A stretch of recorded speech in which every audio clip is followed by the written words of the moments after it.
Hello everyone, tarot with M Singh में ma'am Singh आप सभी का बहुत बहुत स्वागत करती हूँ। हमेशा की तरह मैं आ गई हूँ आपके पर्सन की करंट एनर्जीज़ के साथ। देखते हैं कलेक्टिव लेवल पे आपके पर्सन की करंट एनर्जीज़ क्या हैं, सबकॉन्शियस माइंड में क्या चल रहा है, इमीडिएटली क्या एक्शन एक्सपेक्टेड है। शुरू करते हैं आज की रीडिंग लेके प्रभु का नाम। हर हर महादेव, जय हो शिव शक्ति, जय हो राधे कृष्णा, जय हो मेरे भाई।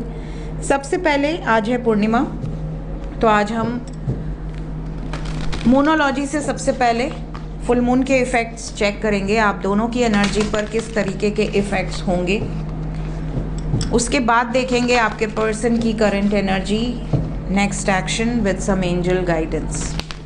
तो आज के फुल मून की अगर हम बात करें तो आज वैदिक ज्योतिष के हिसाब से तुला राशि में चंद्रमा का गोचर है। वेस्टर्न एस्ट्रोलॉजी के हिसाब से स्कॉर्पियो की एनर्जी है। तो तुला राशि और वृश्चिक राशि, तुला राशि जिसके स्वामी हैं शुक्र और वृश्चिक राशि जिसके स्वामी हैं मंगल, शुक्र और मंगल की एनर्जी लिए हुए है। बहुत रोमांटिक रहने वाला है ये फुल मून के बाद का टाइम पीरियड, बहुत ज़्यादा ट्रांसफॉर्मेशनल रहने वाला है। ट्रांसफॉर्मेशन इसलिए क्योंकि ये मई का महीना शुरू हो गया है। मई का जो नंबर है वो है 5। पाँचवा जो नंबर होता है ये मेजर चेंजेस को लेकर आता है। इस टाइम पीरियड में बहुत सारे लोगों को कमिटमेंट मिलेगी, बहुत सारे लोगों को क्लैरिटी मिलेगी। शादी आपके मनचाहे शख्स से होनी है या नहीं होनी है, ये क्लैरिटी मिलेगी। बहुत सारे लोगों को ये भी क्लैरिटी मिलेगी कि आपके पार्टनर आपसे ट्रू लव करते हैं या नहीं, वो आपके साथ लॉयल हैं, डेडिकेटेड हैं या धोखा दे रहे हैं। ये महीना सारा जो आंखों के ऊपर पट्टी बंधी हुई है ना, वो खोल देगा। अगर आप अपने पार्टनर पर बिना बात के शक करते हैं तो वो भी आपको क्लैरिटी मिल जाएगी कि यार मेरा पार्टनर तो बहुत लॉयल है, बहुत डेडिकेटेड है, ट्रू लव करती है या करता है, फालतू में हम शक कर रहे हैं, इस तरह की क्लैरिटी। तो ये क्लैरिटी मिलने वाला महीना रहने वाला है। और इस महीने के पहली तारीख को ही पूर्णिमा पड़ा है और मई के महीने में 2 बार पूर्णिमा पड़ने वाली, ठीक है, ये बड़ा रेयर होता है। तो 1 मई को भी पूर्णिमा है, 31 मई को भी पूर्णिमा है, तो एक ही महीने में 2 बार पूर्णिमा है। तो ये महीना काफ़ी ज़्यादा स्ट्रॉन्ग एनर्जी लिए हुए है। देखते हैं तुला राशि की एनर्जी के हिसाब से आप लोगों के बीच में बैलेंस क्रिएट होगा और वृश्चिक की एनर्जी के हिसाब से अप या डाउन, बिल्कुल सडन, या तो बिल्कुल टॉप पे जाएंगे आपके रिलेशनशिप में आप, या तो बिल्कुल नीचे ख़त्म। ये क्योंकि स्कॉर्पियो जो एनर्जी है ये डेथ की एनर्जी है, कुंडली के हिसाब से अष्टम भाव की एनर्जी है, ट्रांसफॉर्मेशनल एनर्जी है, हिडन सीक्रेट्स रिवील होने की एनर्जी है। आपके रिश्ते में अगर चीज़ें छुपी हुई थी तो वो रिवील हो सकती है, अगर आपका रिश्ता ही छुपा हुआ था वो भी रिवील हो सकता है। तुला राशि की एनर्जी लिए हुए है तो लव रोमांस का भरपूर आपको आनंद मिलेगा इस फुल मून के दौरान भी और इस फुल मून के बाद भी। सो लेट्स चेक कि मोनोलॉजी के हिसाब से क्या इफेक्ट्स है। सबसे पहले मेरे व्यूवर्स की एनर्जी पर क्या इफेक्ट होगा। शुरू करते हैं आज की रीडिंग लेके प्रभु का नाम। हर हर महादेव, जय हो शिव शक्ति, जय हो राधे कृष्णा, जय हो मेरे भाई। प्लीज़ हमें बताएं एंजल्स, मेरे व्यूवर्स की एनर्जी पर इफेक्ट्स क्या होंगे। The energy is gaining momentum. Look at the bigger picture, Sagittarius. Then we have the end of a tough cycle approaches. New moon in Leo, confidence is the key to success. Don't let pride get in your way. Bottom of the deck से है expect powerful change. ठीक है। सो यहाँ पर सबसे पहली चीज़ आपको ये देखने मिलेगा कि आपको पहली बात तो क्लैरिटी मिलेगी। जैसा मैंने कहा, जो सिचुएशन जहाँ स्टक है वहाँ से आगे बढ़ेगी, मूवमेंट आपको देखने मिलेगा। ईगो एटीट्यूड से आपको थोड़ा दूर रहना है, वरना ये जो टाइम पीरियड है फुल मून के आसपास ये आपको बहुत ही ज़्यादा प्रॉब्लम क्रिएट कर देगा। ईगो एटीट्यूड से दूर रहने का मतलब, जैसे कई बार होता है आपके पार्टनर ने कुछ कह दिया, आपने कुछ उल्टा सीधा कह दिया, चीज़ों को बढ़ा दिया आपने, प्रॉब्लम को सॉल्व करने की जगह उल्टा जवाब दे दिया, रिएक्ट कर दिया बुरी तरीके से, चीज़ें बहुत वर्स्ट लेवल पे ख़राब हो जाए। फिर आपको ऐसा लगे कि यार दूसरे दिन ही आपको उसकी याद आ रही है, उसको आपकी याद आ रही है, बट इतना ईगो है कि भाई मैं क्यों मैसेज करूँ, मैं क्यों कॉल करूँ। तो ये जब रिलेशनशिप में रहेगा तो वो रिलेशनशिप बर्बाद है फिर, ठीक है, और नहीं भी है तो हो जाएगा।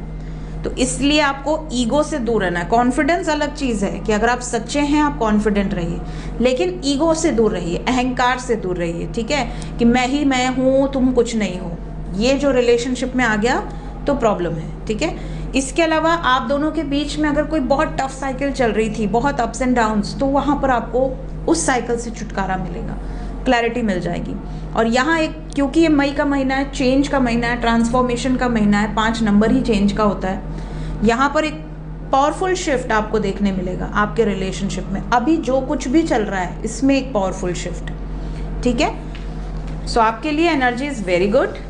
लेट्स चेक कि आपके पर्सन के लिए क्या एनर्जीज रहने वाली हैं।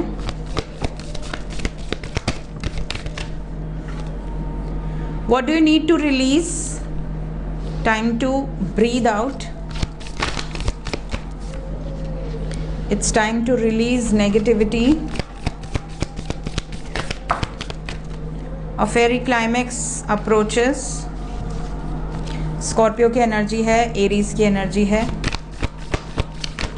और a win win outcome is forecast. Bottom of the deck से है होल्ड योर विजन। आपके पर्सन को देखिए, कई बार ऐसा फील होगा कि यार मेरी लाइफ में क्या रखना है, क्या निकालना है, मुझे किस सिचुएशन में रहना है, किस सिचुएशन में नहीं रहना है। मन बहुत चंचल होता है, मन इस समय इनका बहुत भटकेगा। तो कहीं ना कहीं आपके पार्टनर जैसे कई बार आपके बारे में सोचेंगे, कई बार आपको स्पाई करेंगे, कई बार फिर पीछे हटने का प्रयास करेंगे, फिर इनको लगेगा नहीं मुझे इस रिलेशनशिप में रहना है तो मुझे स्टेप्स लेने होंगे। यहाँ पर लिब्रा की भी एनर्जी है, स्कॉर्पियो की भी एनर्जी है, तुला राशि और वृश्चिक राशि दोनों की एनर्जी है। कहीं ना कहीं फुल मून का इफेक्ट आपके पर्सन पर ज़्यादा दिखेगा। आपके पर्सन या तो यूनियन में आएंगे, हार्मोनियस यूनियन, बैलेंस बनाकर चलेंगे, और या तो बिल्कुल रिलीज करेंगे। तो अगर स्कॉर्पियो की एनर्जी का इफेक्ट ज़्यादा होगा आपके पर्सन के ऊपर, तो आप देखोगे कि इनके व्यवहार में बहुत सडन चेंजेस आपको देखने मिलेंगे। आपको ऐसा लगेगा कि यार ये वो व्यक्ति तो है ही नहीं जिससे मैंने प्यार किया, ये तो बिल्कुल ही अलग बिहेव कर रही है या बिल्कुल ही अलग बिहेव कर रहा है। और अगर तुला की एनर्जी उनके ऊपर ज़्यादा इफेक्ट करेगी तो कहीं ना कहीं आप नोटिस करोगे कि आपके जो पार्टनर हैं वो बैलेंस बनाने पे ज़्यादा फोकस करेंगे। जो व्यक्ति झगड़े के बाद सीधा ब्लॉक मार देता था, वो झगड़े के बाद आपको मनाने का प्रयास करेगा या करेगी, वो झुकेगा, वो कॉम्प्रोमाइज़ करेगा, एडजस्ट करेगा, जो कि आपके लिए थोड़ा शॉकिंग होगा कि यार ये मेरे लिए इतना कर रहा है तो ये कितना अच्छा चेंज है। तो ये आपको देखने मिल सकता है। यहाँ पर बहुत सारे लोगों का रिलेशनशिप बैलेंस होगा, जीत हासिल होगी। इसके अलावा बहुत सारे लोगों को क्लाइमैक्स, जैसे होता है ना मूवी के एंड में क्लाइमैक्स होता है कि मतलब एंड क्या है, तो इस रिलेशनशिप का क्लाइमैक्स क्या है, पॉजिटिव है, हैप्पी एंडिंग है या सैड एंडिंग है, वो क्लाइमैक्स भी बहुत सारे लोगों को क्लियर होने वाला है इस फुल मून के दौरान या इस फुल मून के बाद। तो आपके पार्टनर को ऐसा लगेगा थोड़ा टाइम खुद के लिए निकालना है, थोड़ा टाइम क्लैरिटी देनी है, मैं क्या चाहती हूँ या मैं क्या चाहता हूँ इस रिलेशनशिप से, इस पर ये बहुत फोकस रहने वाले हैं। Let's check from major arcana आपके पर्सन की करंट एनर्जी। कलेक्टिव रीडिंग है गाइस, तो जो एनर्जी रेजोनेट करेगी उसे रखिएगा। अपने बारे में पर्सनली जानना है तो व्हाट्सएप पे अपॉइंटमेंट बुक कर सकते हैं 8840987101। This is my one and only number. 5 card angels, जय हो।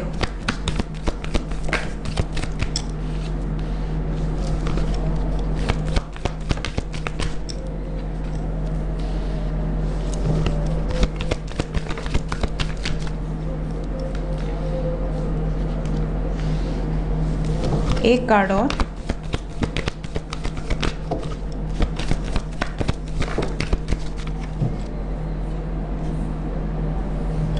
बॉटम ऑफ द डेक से है एम्परर।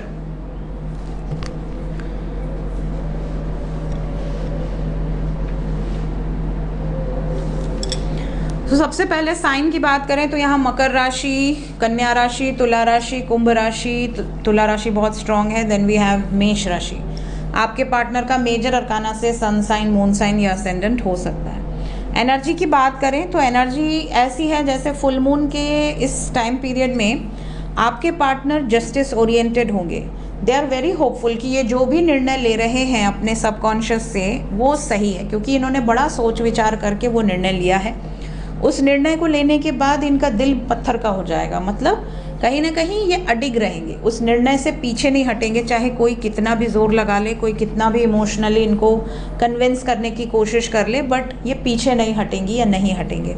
ये भी बता दूं कि आपके पर्सन इस टाइम पीरियड में ऐसे डिसीजंस ले सकते हैं, क्योंकि जजमेंट के बाद टावर आया है, जो कुछ शुरू करने का हो सकता है, कुछ ख़त्म करने का हो सकता है। ये क्या ख़त्म करने वाले हैं अभी हम क्लैरिफाई करेंगे, ठीक है? उससे हमें अंदाज़ा लगेगा कि ये ब्लेसिंग्स हैं या वार्निंग्स हैं। क्लैरिफाई करें angels each and every card मेरे व्यूवर्स के पॉइंट ऑफ व्यू के हिसाब से, उनके लिए क्या सही है। सबसे पहले जस्टिस,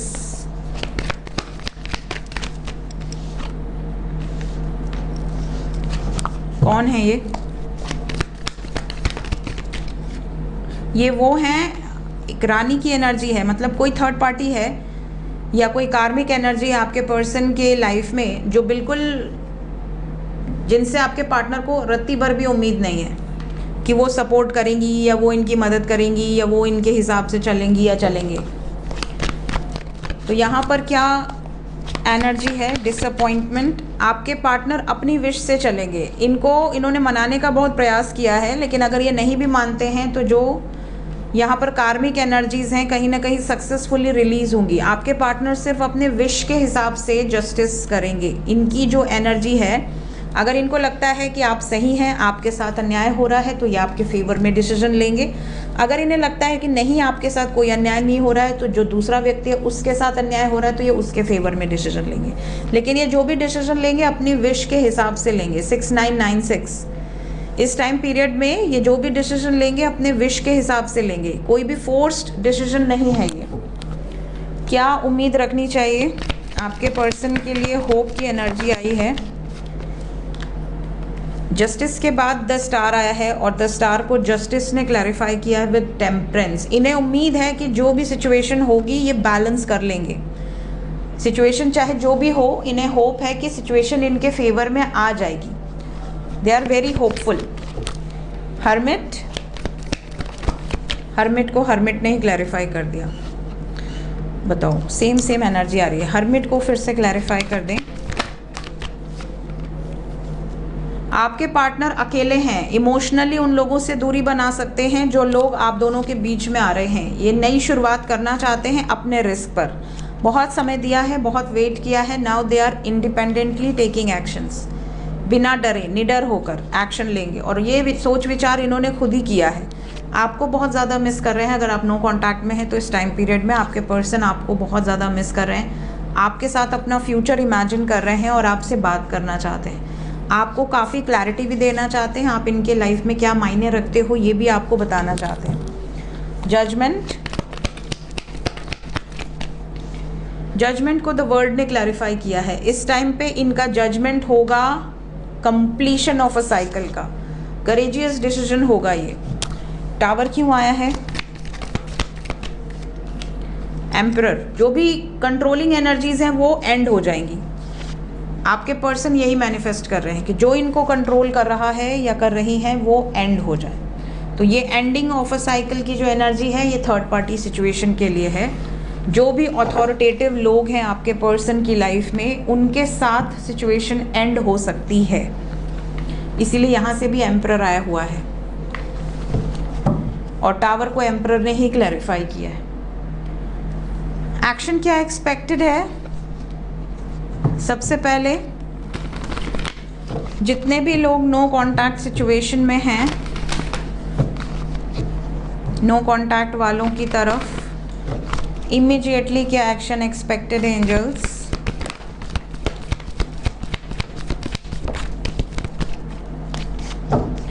थर्ड पार्टी जो भी सिचुएशन है आपकी फैमिली में या आपके पर्सन की फैमिली में, आपके पार्टनर उनके कारण दुखी रहने वाले हैं, परेशान रहने वाले हैं, लेकिन इमोशनली उन लोगों से विड्रॉ करने की भी एनर्जी है। 3 दिन के अंदर की एनर्जी है ये। क्या इन 3 दिनों में बातचीत होने के चांसेस हैं या वेट करना पड़ेगा? नहीं, इस 3 दिन में बातचीत के चांसेस थोड़े कम हैं। 3 दिन के बाद हो सकता है, बट अभी नहीं। यहाँ पर ट्रांसफॉर्मेशन की एनर्जी है। फिलहाल 3 दिनों तक आपके पर्सन बहुत चेंजेस से गुजरेंगे, कुछ एंड करने की एनर्जी है यहाँ पर, इमोशनली विड्रॉ करने की एनर्जी है, मूड थोड़ा ख़राब रह सकता है, हालांकि आपकी याद बहुत आएगी। तो कुछ लोगों के पर्सन को अगर ज़्यादा याद आई तो हो सकता है कि वो आपसे रोमांटिक कन्वर्सेशन करें, बातचीत करें, बट ज़्यादातर लोगों को 3 दिन के बाद ही मैसेजेस या कॉल्स आने के चांसेस दिख रहे हैं। ट्रांसफॉर्मेशन को एक बार और क्लैरिफाई कर दें। ये प्लान कर रहे हैं, पेशेंटली जो भी प्लान किया है उस पर एक्शन लेने की एनर्जी है, करेजियस डिसीजंस हैं यहाँ पर, पावरफुल एनर्जी है। तो आपके पर्सन के लिए फ़िलहाल कमिंग 30 आवर्स मिनिमम और मैक्सिमम 3 डेज़ थोड़े से हेवी रहने वाले हैं, क्योंकि उनके ऊपर एनर्जी का फ्लो ज़्यादा दिखा है एज़ पर मोनोलॉजी। जो लोग कांटेक्ट में हैं उनके लिए कोई ब्लेसिंग्स या warnings, immediate action, exactly almost similar energy आ रही है। थ्रोट चक्र, बातचीत बंद हो सकती है इस टाइम पीरियड में, आपको बहुत सतर्क रहना है। 5-5 की एनर्जी है, 23 घंटे तक बहुत सतर्क रहिए, मैक्सिमम 2 दिन। किसी थर्ड पार्टी को लेकर आप दोनों में तगड़ी बहस हो सकती है, तगड़ी नोकझोंक हो सकती है। थर्ड पार्टी की वजह से उनका मूड ख़राब रहे, आप कुछ बोल दें, आपको ब्लॉक कर दें कि यार मेरा ऑलरेडी मूड ख़राब है, तू मत शुरू हो जाओ। तो ये चीज़ें भी हो सकती हैं। अगर इस टाइम पीरियड में आपके पर्सन कम बोलते हैं, कम बात कीजिए। सामने से कॉल मैसेज नहीं करते, मत करिए। कोई उनको पोक करने की ज़रूरत नहीं है कि तुमने मैसेज क्यों नहीं किया, तुम बदल गए हो, या ये वो, या मैंने मैसेज किया तुमने सीन किया, रिप्लाई नहीं किया, कुछ नहीं। फिलहाल 2 दिन तक एनर्जी बहुत हैवी रहने वाली है, तो इट्स अ वार्निंग एनर्जी। आपको 2 दिन तक हैंडल करना है सिचुएशन। इमोशनली ये बैलेंस नहीं रहने वाले हैं, तो इमोशनली बैलेंस नहीं रहेंगे। फिनेंशियल लॉसेस भी दिख रहे हैं, कुछ फिनेंशियल लॉसेस भी हो सकते हैं जिस वजह से ये कम बातचीत करेंगे, या तो आपका मूड ख़राब रहेगा या इनका। तो इस वजह से आपके लिए वार्निंग है फॉर कमिंग 2 डेज। एंजल्स क्या बताना चाहते हैं इस वक्त? एंजल्स की तरफ से मेरे व्यूवर्स के लिए गाइडेड मैसेज क्या है?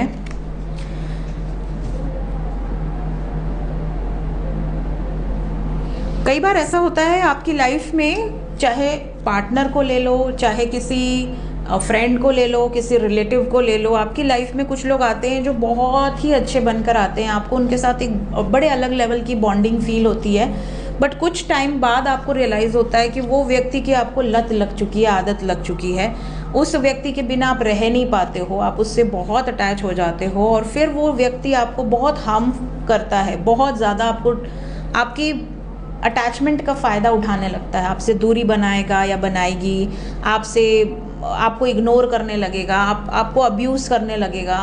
आपको ऐसा लगेगा यार मैं इसका इतना इसीलिए सह रहा हूँ या सह रही हूँ क्योंकि मैं इससे बहुत प्यार करती हूँ या करता हूँ, लेकिन एक्चुअली में वो आपका एक तरह से कहते हैं ना, पूरी तरह से यूज़ करते हैं। वो आपको समझ जाते हैं कि ये सीधा है या ये बहुत ज़्यादा अटैच्ड है, तो इसका फ़ायदा उठाया जा सकता है। तो कई बार ऐसा होता है कि आपको पास्ट लाइफ में आपने कुछ ऐसे कर्म किए हैं जिसकी वजह से ऐसे लोग आपके जीवन में आते हैं जो आपको लाइफ लेसन्स देने के लिए आते हैं। वो आपके सबकॉन्शियस में घूमते रहते हैं, आपके माइंड में 24 घंटे वो व्यक्ति रहेगा या रहेगी। आपको उसके कारण रोना पड़ता है, उसके कारण सफ़र करना पड़ता है, उसके कारण आप बहुत ज़्यादा ओवरथिंकिंग करते हैं, डिप्रेशन में जाते हैं, पैनिक अटैक आता है, लेकिन उसके बाद भी वो व्यक्ति आपके दिमाग से नहीं निकलता या नहीं निकलती। ये आपके पास्ट लाइफ कार्मिक अकाउंट्स हैं। तो ऐसे व्यक्ति से या ऐसे लोगों से दूर रहना चाहिए, ऐसे लोगों के साथ अपना रिलेशन ख़त्म करना चाहिए जो आपको ड्रेन कर रहे हैं, और ऐसे लोगों से फॉरगिवनेस प्रैक्टिस करनी चाहिए कि अगर जाने अनजाने पिछले जन्म में मैंने कुछ गलत किया था तुम्हारे साथ, सो आई एम सॉरी, मैं तुमसे माफ़ी मांगती हूँ या तुमसे माफ़ी मांगता हूँ, और अगर मेरे साथ तुमने कुछ गलत किया था तो मैं तुम्हें माफ़ कर रही हूँ। कॉर्ड्स कट करना बहुत ज़रूरी है ऐसे व्यक्तियों के साथ, चाहे वो कोई रिश्तेदार हो, कोई दोस्त हो, कलीग हो, या आपका लवर हो, कोई भी हो। इसके अलावा कई लोगों के अंदर ना आप देखोगे कि बहुत लालच होता है। उनको ऐसा लगता है कि यार दुनिया इधर से उधर हो जाए, पैसा ना मेरे हाथ से निकले। कंजूस होते हैं, मनी माइंडेड होते हैं, किसी का नुकसान हो रहा है हो जाए, किसी को तकलीफ़ हो रही है हो जाए, उनको पैसे से मतलब है। ग्रीडी होते हैं, बहुत लालची होते हैं, ठीक है। ऐसे लोग जो होते हैं ना कहीं अपने लाइफ में बहुत एनिमीज़ बनाते हैं, क्योंकि आप जिसका भी धन लूटोगे कहीं ना कहीं वो आपका दुश्मन बनेगा, वो आपको कर्ज करेगा। तो ऐसे जो लोग होते हैं जो बहुत ग्रीडी होते हैं, बहुत ज़्यादा लालची होते हैं, बहुत ज़्यादा पैसों के पीछे भागते हैं, इनकी लाइफ में कोई इम्पोर्टेंस नहीं होती। तो कई लोग ऐसे होंगे जिनके लाइफ में ऐसे शख्स आपने देखे होंगे जिन्होंने आपका पैसा चुरा लिया होगा, या आपसे उधार लेके भाग गए होंगे, या इन्होंने कोई घपला किया होगा, कोई प्रॉमिस करके पैसे ले लिए होंगे फिर वो काम नहीं किया होगा। ऐसे बहुत सारे लोगों के साथ होता है। तो आपको ये गाइडेंस दी जा रही है कि ऐसे व्यक्ति के साथ अगर आपका कोई भी संबंध है तो उनको फॉरगिव कर दीजिए, क्योंकि कहीं ना कहीं वो आपके पैसे भी इसलिए लिए हैं क्योंकि पास्ट लाइफ में आपने उनसे कुछ ना कुछ लेन देन किया है। तो इस जन्म में वो आपका कार्मिक अकाउंट बन के आए हैं। लेकिन अपनी तरफ से ऐसे लोगों से सतर्क रहिए, ऐसे लोगों से जो आपको ड्रेन कर रहे हैं, जो बहुत ज़्यादा मटेरियलिस्टिक हैं, जो मनी माइंडेड हैं, वो कभी भी आपको छोड़ सकते हैं, कभी भी आपको हर्ट कर सकते हैं पैसों के खातिर। कोई भी उनको खरीद सकता है, कोई भी उनको आपके अगेंस्ट कर सकता है कुछ पैसों को दे के लेके। तो ऐसे लोगों को पहचानना सीखिए। और आप में से अगर कुछ लोग ऐसे हैं जो पूरी तरह से मनी माइंडेड हैं, मटेरियलिस्टिक हैं, अच्छी बात है, मनी माइंडेड होने में प्रॉब्लम नहीं है, बट आप किसी को हर्ट करके पैसे ले रहे हो, किसी के बहुत ही उसने मेहनत से पैसे जुटाए थे और आपने वो पैसे ले लिए, ठीक है, और आपने उसका काम भी नहीं किया, आपने उसको तकलीफ़ दी। ऐसी चीज़ों से आपको बचना है। तो ये जो कर्म होते हैं ना, ये बहुत बुरा परिणाम देते हैं, और कई बार ये अपने आप को परिणाम ना देके अपने पीछे आने वाली पीढ़ियों को परेशान करते हैं। तो फिर उन लोगों के साथ जब कष्ट होता है, उन लोगों को तकलीफ होती है, तो फिर सामने वाले माँ बाप को भी लगता है कि हमारे बच्चों के साथ ऐसा हो रहा है। तो ग्रीड से बचना है, टॉक्सिक रिलेशनशिप को रिलीज करना है। ये आज के लिए गाइडेंस है। मिलते हैं नेक्स्ट रीडिंग में। Till then take care guys, bye bye.